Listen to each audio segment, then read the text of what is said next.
taon dahil sa alitan nila Teodoro Patiño at Apolinario de la Cruz. Siya ay ang dahilan kung bakit nabunyag ang Katipunan, sa pamamagitan ng pagsasabi nito kay Padre Mariano Gil. Akda ay tungkol sa lipunan at pamilya.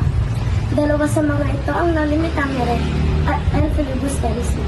Ito'y magandang pag-aralan dahil tinuturuan nito tayo lumutas ng problema at ipaglaban ang ating handa na kitang iprotektahan. Ang iyong laban ay laban ng lahat.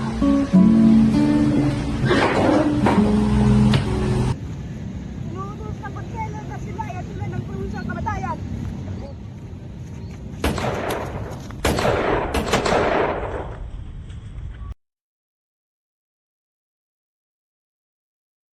Kailangan na nilang simulan ang revolusyon, ang paghihimagsik.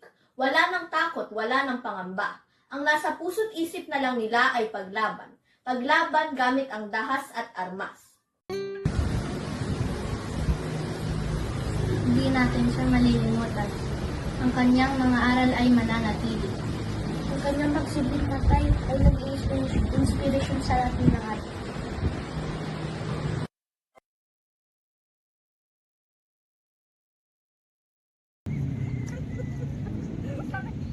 Rocarbio! Tumakbo ka na! Hindi natin makakamit ng kalayan kung hindi kayo tumakbo! Pabuhay ang Pilipinas! Muli, Para sa aking bayan, handa akong ibuwis ang aking buhay.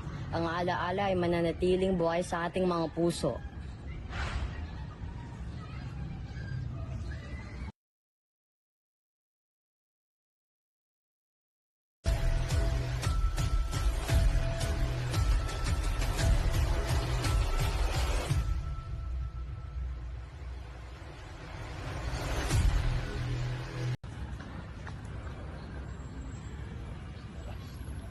Consumato Mest!